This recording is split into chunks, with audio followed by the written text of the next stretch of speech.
You are listening to the Billy D's podcast. We are waiting just a minute for everyone to engage the live stream. Remember, you can find the Billy D's podcast on your favorite platform.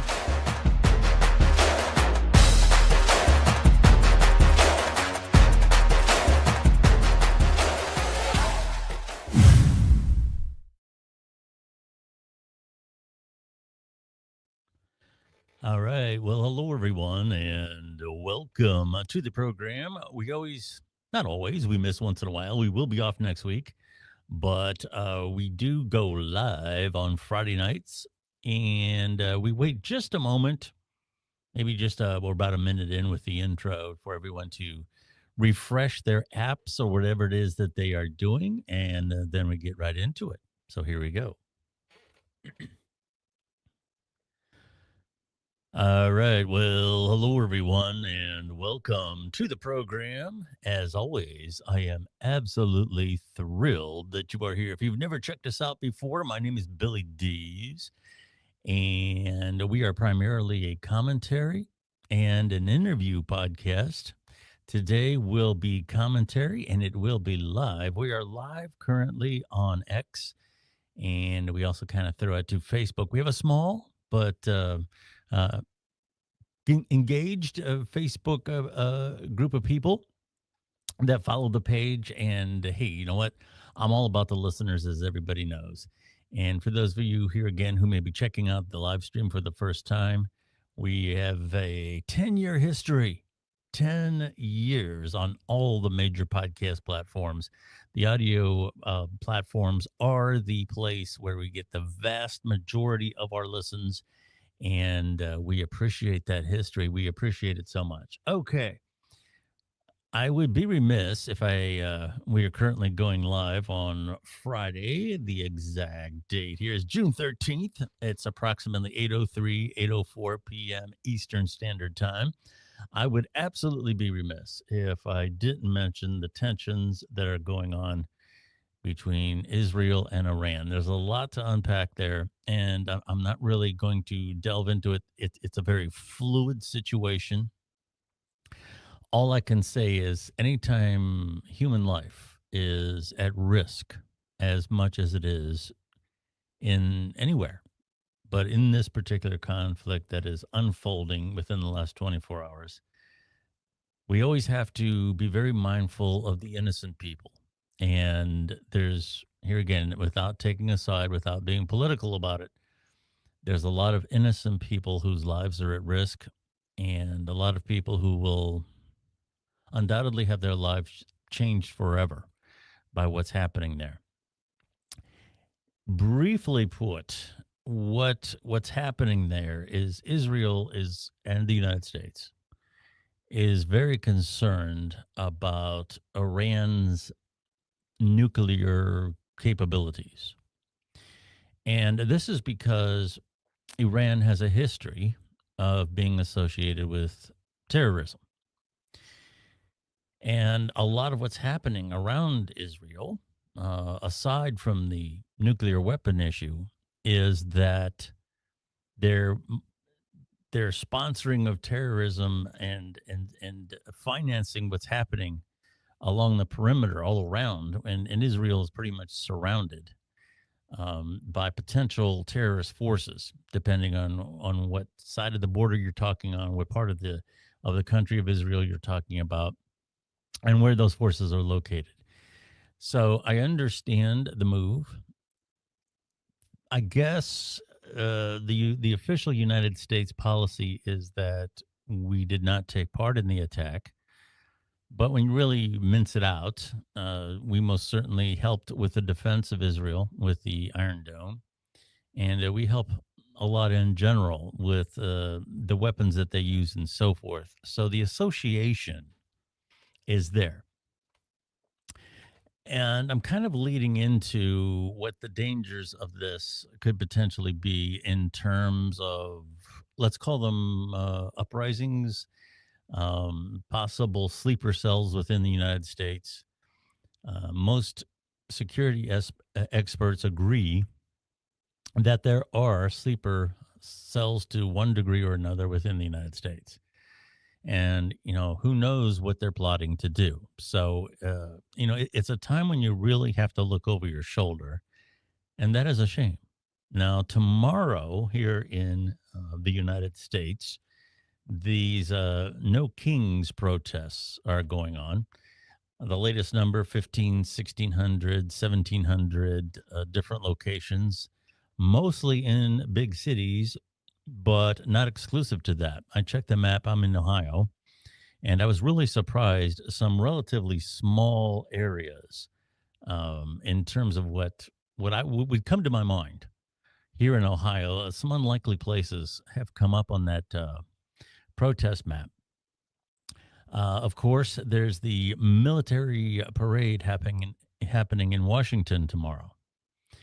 And I'm told, this is the 250-year celebration for for the services here in the United States, those types of defenses. And it happens to coincide with Trump's birthday, I understand. So there's a lot going on tomorrow, and I know that there is the urge to go out and check it out by a lot of different people. And I would probably caution against that. Um, I believe that, life is short enough, and to get involved into areas where you know that there's a potential for a problem. Just be very careful, be very mindful. That's the word that we use now. Be very mindful of what you're doing. Be aware of your surroundings. Be aware of any sudden crowd movements, and always having a little escape plan. That's always a good idea. Be aware of where you are, what the geography is around you. And if you have to make an escape, know the best way to go to get out as quickly as possible. And, that's not just for public events anymore. We're living in a world, and I'm not advocating being paranoid, but we are living in a world where, you go to the mall, you go to a sporting event, you go to, some sort of a very average parade, the flower festival in your hometown. And you never know what's going to happen. Somebody's going to drive their car into a crowd. It's here again, I'm not advocating at all being paranoid, but it does behoove you to be aware of your surroundings. And as we move into the weekend and moving forward, there's a lot going on. So just be very careful. So one of the things that they're going to talk about a number of different things today. Most of it is political in nature. Most of it is not life and death. But another thing that grabbed my attention is the air crash that happened in India. And I'm showing it on screen. I'll talk about it for the audio audience. You have a Dreamliner, which is made by Boeing, seemingly in a relatively normal takeoff pattern. And then it all of a sudden starts to descend. And this is called a stall. And a lot of times, and then of course it hits the ground and explodes. The fact of the matter is that when you talk about a stall with an aircraft, it's a little bit different than your car. When your car stalls, we typically imagine that the engine just stopped running, and you have to do something to get it started. Either you have to get the car jumped with another car, or something's wrong with it. A stall with an airplane really refers to the pattern of lift of the air going over the wings, not generating enough lift. And a lot of times the engines can be going, full tilt, okay, working fine, and the plane can still go into a stall because of the way it's maneuvered, or if it's in some sort of atmospheric condition. And a number of things can cause a stall. Now, there's a lot of speculation about what happened here, and I certainly don't want to, speculate that this has to be thoroughly investigated. Some people have mentioned the flaps. Some people have mentioned which weren't in the right position. That's what they're theorizing about. And of course, there's talk about the the engines themselves having an issue, which is possible. And of course, then there's the possibility of human error. Now, there's some things about this that I would have to say I'm doubtful that it's human error because these modern aircraft, and the Dreamliner is certainly one of them. One of the things as your takeoff protocol is to make sure that your flaps are in the proper position. And there's numerous pilots that go through that checklist. The takeoffs are largely computer controlled. So there's a lot of things that happen automatically in terms of a takeoff procedure. And in the event that these first two things have failed, there's alarms going off all over the place if you're trying to take off in an aircraft of that type and don't have the flaps in the proper position. So I'm going to say that operator error is unlikely, but that is strictly speculation on my part. It is possible. I've heard rumors that there were lights not coming on in the cabin. This would, lead to possibly some sort of an electrical problem. The Dreamliner has had, through Boeing, a lot of employees, former employees, talk about the way that plane was assembled. That plane was assembled, and that's the word we want to underline. I've checked into this before, and there's a lot of parts, a lot of, enormous sections of that plane that weren't actually built by Boeing. And subcontracting in certain situations, I've known a lot of people in manufacturing. Sometimes it's the proper thing to do. There are times when another company can make smaller parts of whatever it is that you're making much more efficiently and better, not only for a better price, not only for a more inexpensive price, but actually make them better. But the word that we're getting is no, that they shop the price as a priority. And this led to a lot of subcontractors that didn't have a lot of experience with aircraft parts. So here again, it's all speculation. This particular model, the Dreamliner, this is the first major accident involving a Dreamliner, and it's a plane that's been out for a while, so the safety record is relatively good. Here again, though, the enormous loss of life to me is just absolutely shaking. And I will say this, 5 or 10 years ago, you had those two crashes in Africa involving Boeing jets. I believe it was in Africa. I'm not sure that both of them were in there, but there was two crashes that happened close together that involved software that was supposed to compensate for engines mounted under the wing of the 737. And Boeing, I'm not sure what happened or what the official investigation was.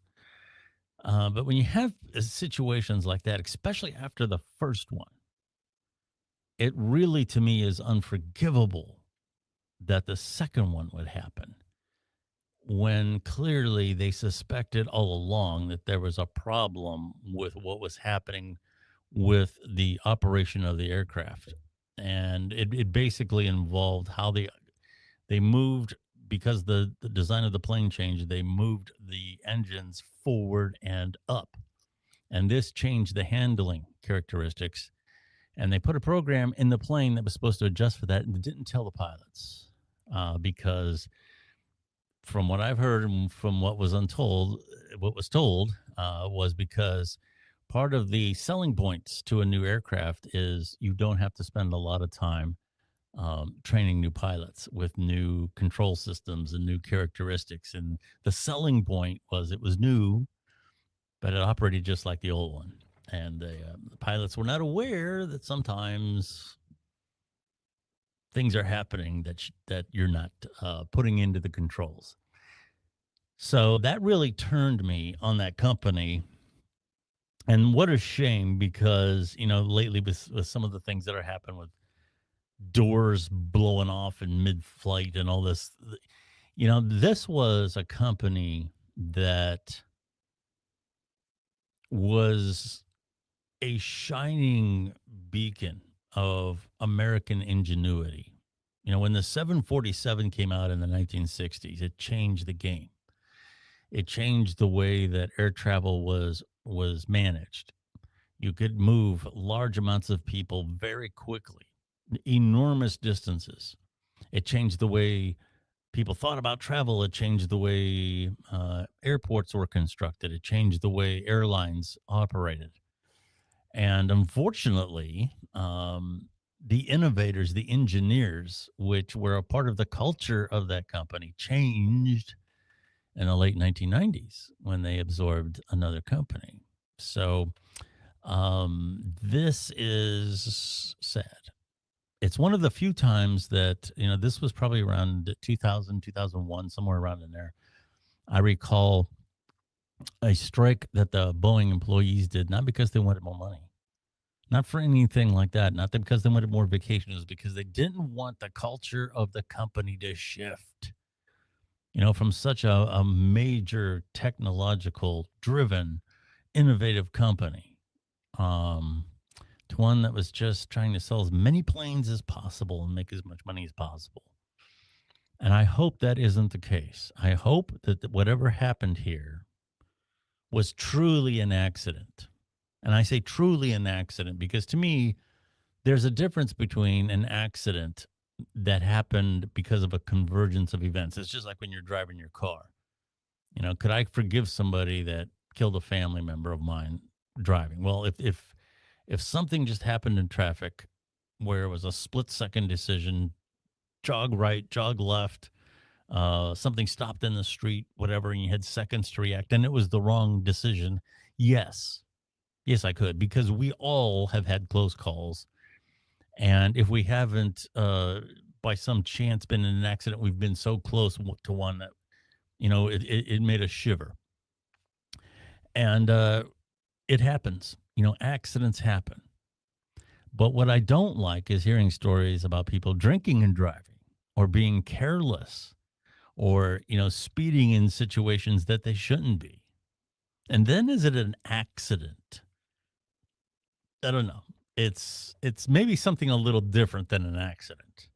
You may not have meant to do it, but you put yourself in a reckless situation. And when these large companies make calculations in terms of, how the outcome of something is going to be. How likely is it something when they're aware of a design flaw? There's a formula. And as cold as it is, it basically says this. How likely is this event versus the cost of fixing the problem? And if it is unlikely, or if it's only going to happen in a wild scenario, then the decision is, well, it's better to take the chance. And if something does happen, it's cheaper to just pay off the families than it is to fix the problem. So it's a business decision from that point. And what upsets me about this is airplanes, I believe a lot of us take it for granted. We hop on a plane at the airport and we don't go. Our main concern is what's the food going to be like? Is the sandwich going to be yummy? Are we going to have a place to put our luggage? And the fact of the matter is the technology that puts you that high and that fast in the atmosphere is more akin to the space shuttle than it is to your car, than it is to a bus. And we take that for granted. And that's fine as passengers. We have that luxury because we're just sitting in a chair. Okay, but for the people that manage these planes, both in terms of the manufacturers and for the airlines, the decisions that they are making are affecting life and death. The preservation of life at an altitude where what little breathable air is outside that window is going by at 400 or 500 miles an hour and is ice cold, okay, or whatever. I just don't know. It really turns my stomach. I could not work for a company like that and make a decision. Oh, well, this probably won't happen. And if it does, we'll just pay off all the families. It's a lot cheaper than fixing a problem in a whole big fleet. That's not a decision that I would. I know my faults, and that's not something that I could do. All right. I titled this episode, this live episode today, "Drama and Stunts in L.A. and Washington." And in LA, there in the Hollywood area, it's famous for drama. It's famous for stunts. And yeah, we've had a lot of that. Let's start with the riot coverage. And I'm going to call it riots because there's cars being burned. There's all these other things going on. And I've listened to some people that live in LA, and they all say that, well, the areas that are being affected are very small. The areas are very small, and you watch it on the news, and it seems like the whole city's burning. And I would agree that that distortion is true. I would absolutely agree that that distortion is true. At the same time, though, the way these things are presented is a little odd. Let's listen to what this announcer had to say about cars burning in the street. It could turn very volatile if you move law enforcement in there in the wrong way and turn what is just a bunch of people having fun watching cars burn into a massive confrontation and altercation between officers and demonstrators. Yeah, boy, I just love an evening of watching cars burn. I'll get out some marshmallows and some weenies and, have some fun watching these cars burn. That's absolutely ridiculous. That is absolutely ridiculous. Now, let's contrast this with a news conference that happened in the great state of Florida. If you resist lawful orders, you're going to jail. Let me be very clear about that. If you block an intersection or a roadway in Brevard County, you are going to jail. If you flee arrest, you're going to go to jail tired because we are going to run you down and put you in jail. If you try to mob rule a car in Brevard County, gathering around it, refusing to let the driver leave, in our county, you're most likely going to get run over and dragged across the street. If you spit on us, you're going to the hospital and in jail. If you hit one of us, you're going to the hospital and jail, and most likely get bitten by one of our big, beautiful dogs that we have here. If you throw a brick, a firebomb, or point a gun at one of our deputies, we will be notifying your family where to collect your remains at, because we will kill you graveyard dead. We're not going to play. This has got to stop. Okay, they're going to kill you graveyard dead. I really like that. Here again, this is two sides of how these things are being portrayed. And I'm very much a law and order person. If I had to choose between those two things, I'm going to go with law enforcement because there's nothing about protesting and exercising your free speech rights that has to do with destroying property and doing it in a way. It's one thing if, some of these violent protests, let's call them vandalism, happened in a parking lot where there wasn't anybody. Nobody likes to have their car windows broken out. That's not fun. Okay. But a lot of this vandalism is doing it in a way where other people other people who are trying to make their way by are in harm's way. So it is a form of terrorism. They are trying to instill fear into the people that are in that area. And people do get hurt and people do get killed. So, this is not something to take lightly. And I am on the side of law enforcement. But make no mistake, that there was a little bravado there. That's part of public relations anymore. You got to get people talking, get the word out, get people's attention, and that certainly worked. But I got to tell you, I don't care if it's one block or if it's 10 square miles. People deliberately setting cars on fire and having an announcer like that say, "Oh, well, We're just having some fun watching some cars burn.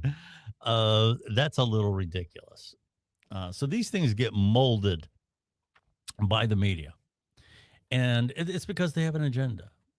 Um, and I've noticed that both sides of the aisle play this out. The coverage on the left is because, oh, Trump is so evil. All this stuff going on with ICE, it's so terrible. It's like the SS. And the conservative side of the media says, oh, look at these crazy uh, liberals out in the street. Look at them. So it plays well for both.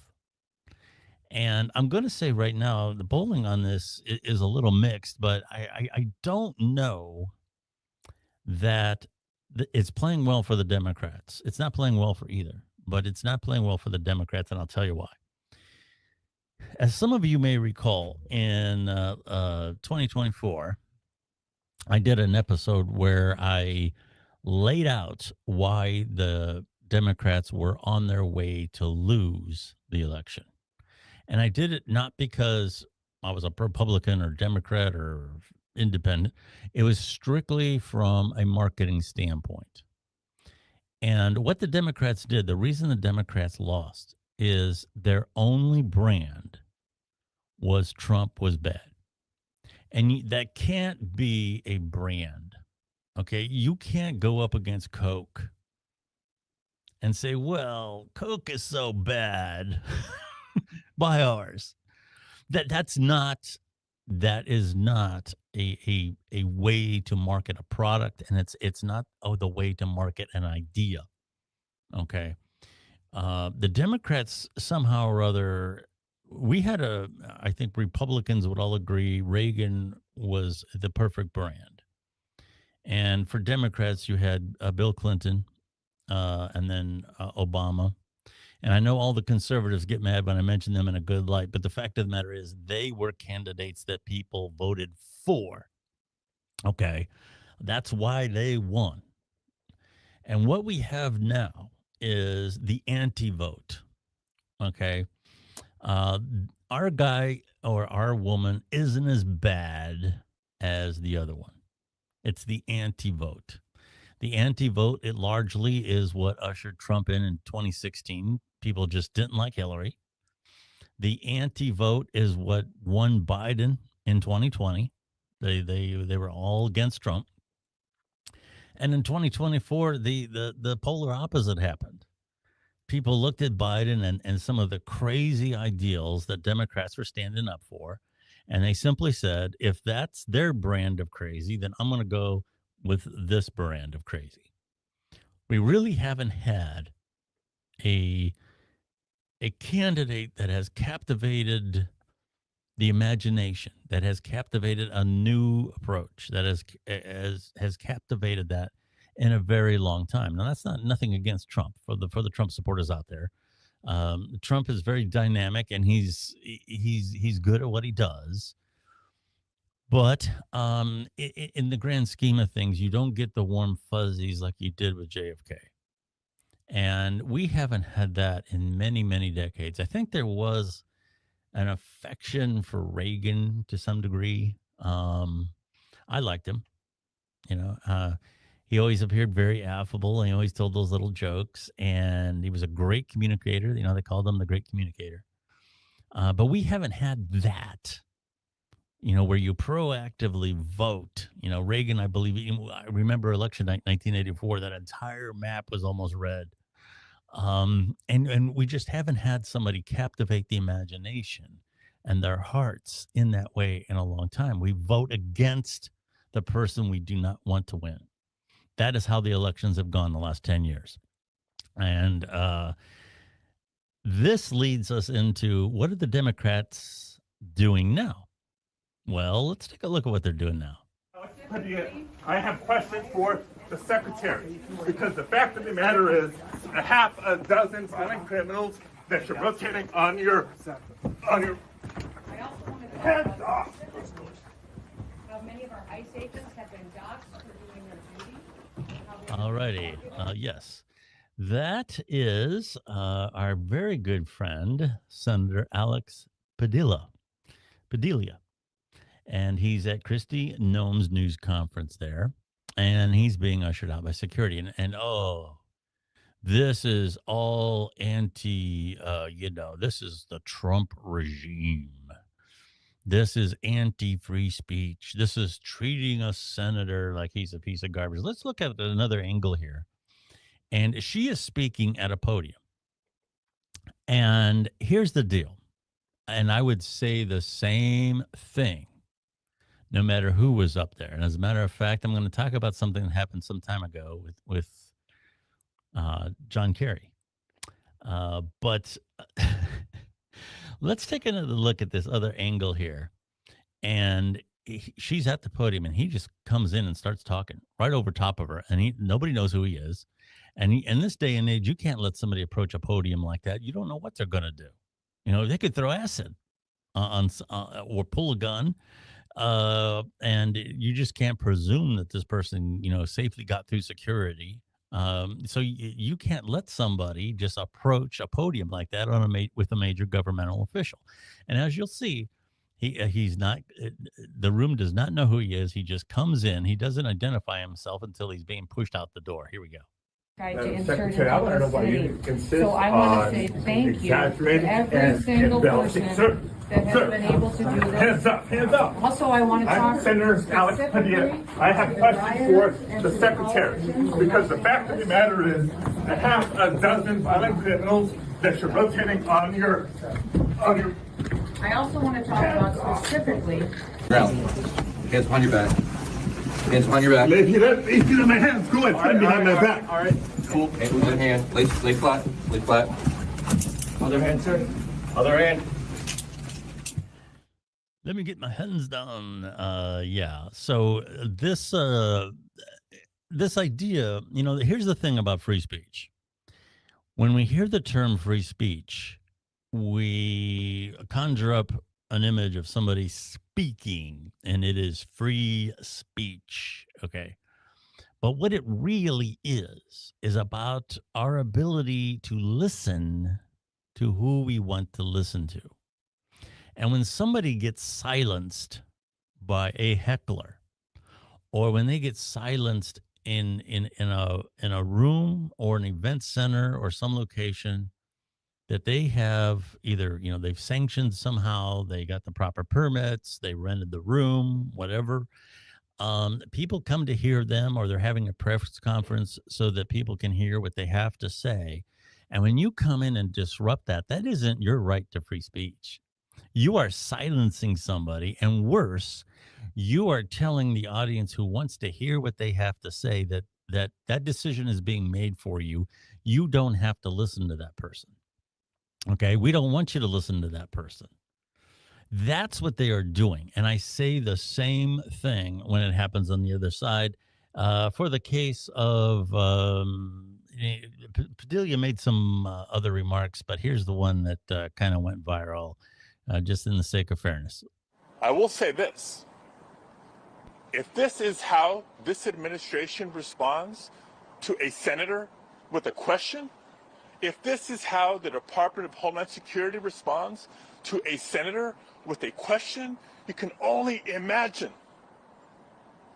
what they're doing to farm workers, to cooks, to day laborers out in the Los Angeles community and throughout California and throughout the country. We will hold this administration accountable. Now, here again, he came in there when Kristi Noem had secured that area. There was a time and that was designated, and she was making her remarks, and he came in and disrupted that. All right. He could have waited his turn to, wait to ask a question. And if he wanted to ask a provocative question when she turned things over, when that part of the thing came up, he could have pressed her then. But he went in there, unidentified initially when he went in the room, and disrupted that conference. This is all grandstanding. And then he cries And what's sad about this is there's a significant amount of people that are going to fall for this. Oh, look at how badly he was treated. These people are authoritarians. And I'm going to be clear, I'm not necessarily a Trump person. If you followed the podcast, last year when I was talking about when I had that big episode about the Democrats, and I say big because that one got a lot of national attention. I got blocked by nationally known pundits and everything else. If you followed that, I was not, yay, Trump. I was not that. Okay. I just knew what the Democrats were doing with the manipulation of authorities, with the manipulation of keeping people that they didn't like off the ballot, with the deceit around what Biden, what his physical and mental health was. All of these things and the crazy notions now. I mean, the gaslighting over such obvious social issues. It was such that I finally committed around Trump around the time that the Republican convention happened. And that was only because here again, that brand of crazy wasn't as crazy as what the other side was doing. And that's not much of an endorsement. But that is that and the Democrats are doing the same thing now. This is the brand. Look how terrible this regime is, this Trump regime. Look how awful it is. Imagine what they're doing to all the little people. Okay, where is their Obama? Where is their Clinton? It's still not here. They have not learned from what happened in 2024. They're doing the same thing over again. Now, I mentioned back in, let's see, I'm not sure what year that was. I don't know if I made a note of it here or not. I did. This was in 2007. And this happened with a University of Florida student. And the then Senator John Kerry was making remarks. Now, I got to tell you, I am not a friend of a fan of John Kerry. Why the long face, John? I just didn't dig it. He always kind of reminds me of the guy who played Herman Munster. But I was not a fan of John Kerry. But you know what? I was all for what happened here. You had to, he was up there trying to talk. And some, ideologically driven, moral high ground jerk decides he is going to disrupt what was going on. People there were quietly listening to what John Kerry had to say. Why they were interested in what he had to say, I have no idea. But here again, when somebody comes in there, they're not shutting up John Kerry. What they're doing is they're telling the people in those seats who they can and can't listen to. It's about free listening. And I got to be honest with you here. I hope this doesn't change your opinion of me. But back when this happened, I had a "Don't Tase Me, Bro" T-shirt. I had a Vote for Pedro one too. I did. I had a Vote for Pedro T-shirt. And I also had a "Don't Tase Me, Bro. Don't Tase Me, Bro." I had the T-shirt, and here's what happened there. And I wish they would have done this to Padilla. Help! Are you kidding? You're arresting me! What have I done? You off me, man! I didn't do anything! Don't tase me, bro! Don't tase me! I didn't do anything! Ow! Ow! Ow! Ow! Ow! Ow! Ow! Let me go! Let me go! Ow! All right. Don't tase me, bro. Ow, ow. Yeah. So, and here again, you're going to call me cruel, but I really don't have a problem with somebody obnoxious coming in there and making a decision for a room full of people that they don't need to listen to what they came there to listen to. And they do so in a very obnoxious way. They have no respect for the people in the room. They have no respect for law enforcement. They have no respect at all for the security in the room. And here again, I'm not a fan of John Kerry, but he was a U.S. senator at the time. I would respect John Kerry enough. If I was around him, I would be very respectful towards him, and to act like that. I mean, who do these people think they are? And here again, it's very clear here. It's not because and more recently, it's been Trump that has been, and his associates that have been disrupted by people like this. I didn't like it when it happened to Hillary Clinton. I didn't like it when it happened to Barack Obama. When Barack Obama was addressing Congress and somebody shouted, "You lie," that guy was a pig. That is the president's moment. That is people in the United States were watching that. The people that were watching it wanted to hear what Obama had to say, not somebody's big mouth. Okay. And so that's all right. That's my take on that. One more thing here, and then I'll wrap it up. About the left. We love the left. I tease the left, but I love the left. And I'm not really on the right. If I had to choose, I would probably have to say that I'm more on the right than I am the left. But I'm not clearly identifiable. And I don't really like even saying that I'm moderate because that's still on the scale. And I think there's way too many. Yeah, everybody wants to put you on the scale. Well, you're here, you're there. I'm all about objective analysis. I don't approach a subject from the right or the left. I always say I try to go around at 360 degrees. And it's usually the left that's a little lopsided, but not always. But anyway, one thing that I really like about the left is their complaint is that there's too many privileged people. There's too many wealthy, privileged people that really don't understand the plight of what's going on in the world. So let's champion a rich, spoiled brat and make her a hero for doing nothing. This Greta Thunberg or whatever she calls herself, this is a person that has the resources to travel the world. She gets press coverage wherever she goes. And this thing, Israel called it the selfie yacht, and that's correct. This was a stunt. She went to, on her way to the Gaza thing, on this humanitarian effort on a yacht. Now, this was how much resources could she have been carrying to carry relief into an area where there's millions of people?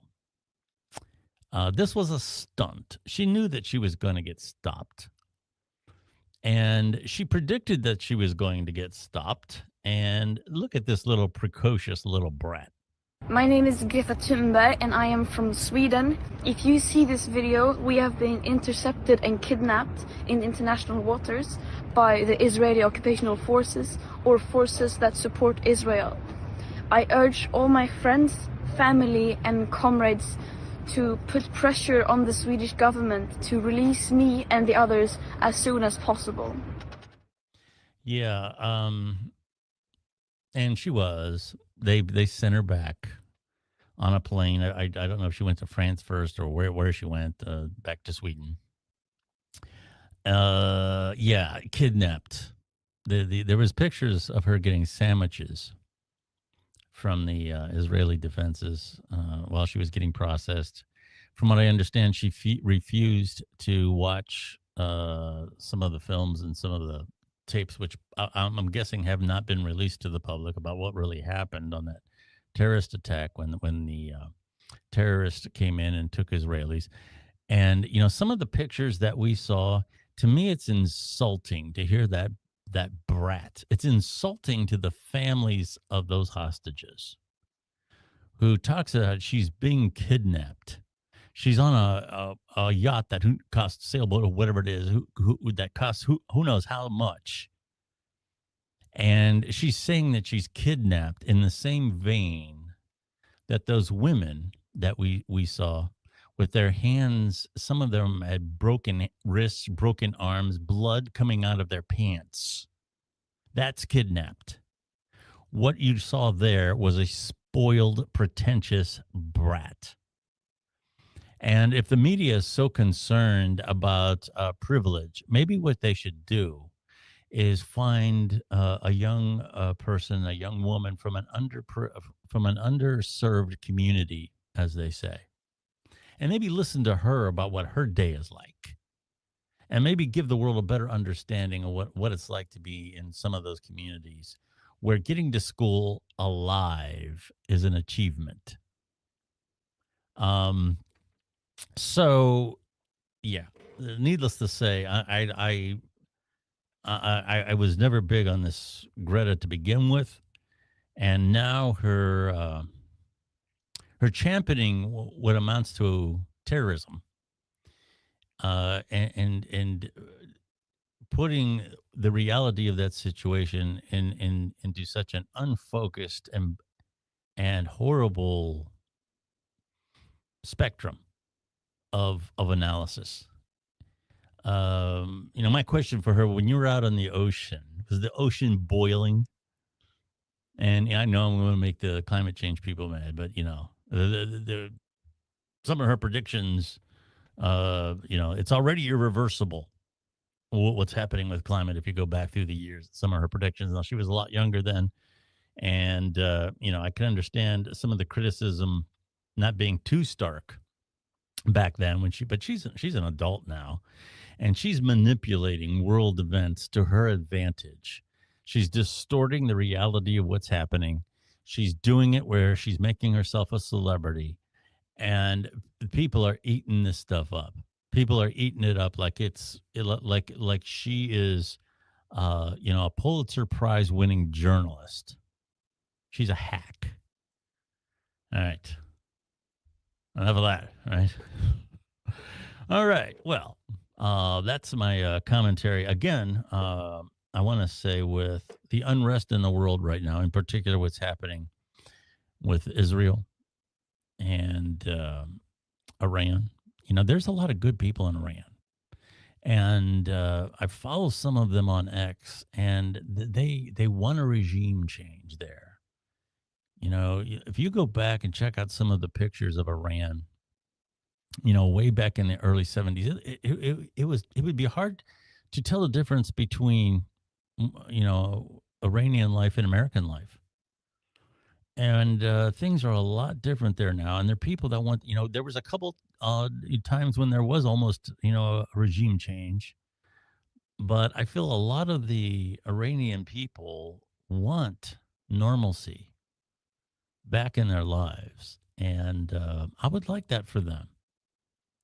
If I could wave a magic wand, I would want the people in Iran to live like it's Miami and have Israel in a situation where they don't have to be walking out the door and looking up at the sky to see if there's any streaks going by.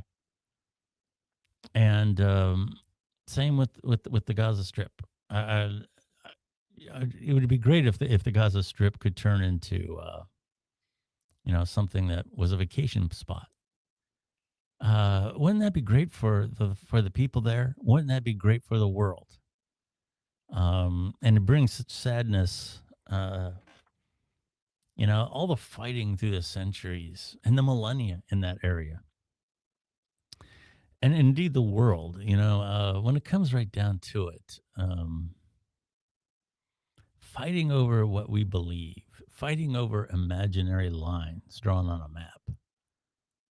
It's, and we talk about how intelligent we are because we have a phone. We have a phone, boy, look how advanced we are.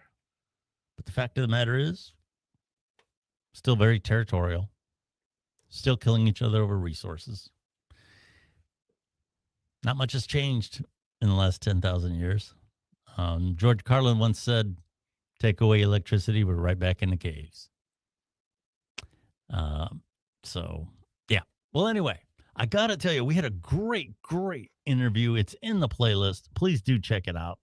The playlist of the Billy D's podcast. You can find the Billy D's podcast anywhere podcasts are found. We are on virtually all of the major podcast platforms.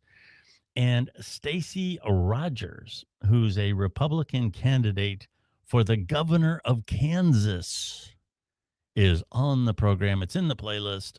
Just go to the Billy D's podcast. It's right there. Check it out. We talk about not only Kansas, and she told me some things about Kansas I did not know. But we talked about the current state of affairs and how everybody's in their own bubble and how people are hard to reach these days. And we also talk about autism and a lot of other things. So it's a great interview. Do check it out. Billy D's at Billy D's on X, the former Twitter, and we now have the Billy D's podcast Facebook page. So you can follow the Facebook page. It's a much smaller group on the Facebook page of followers. I mean, and yeah, a lot of people make some good suggestions. We don't just promote the podcast there. We do other things. We talk about the microphones I'm using. Different things that we're trying in terms of marketing. And there's a lot of people who are creators or they're business people, and they chime in. And it's actually been kind of cool. So do check us out on social media. I am Billy D's. Don't forget, no live show next week. As they say, I have other obligations, or I have other circumstances to attend to. But the podcast otherwise will be on the schedule. A lot of our podcasts are studio produced, and they become available. They're on demand anytime you want on your favorite platform. And we'll see you in 2 weeks for the next live. I will talk to you again very, very soon. Thank you.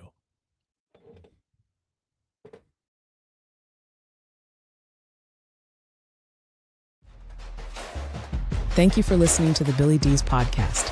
Follow Billy D's on X at Billy D's for updates about the program. Do you listen to music or audiobooks on streaming devices such as Sonos or Amazon speakers? How about on your car sound system? If you use Spotify, Audible, or Amazon Music on any of these systems, you can also listen to the Billy D's podcast the same way. Billy and his team go the extra mile to make sure our podcasts sound as good or better than anything on the radio. Listening to the Billy D's podcast has never been easier. You literally just have to ask.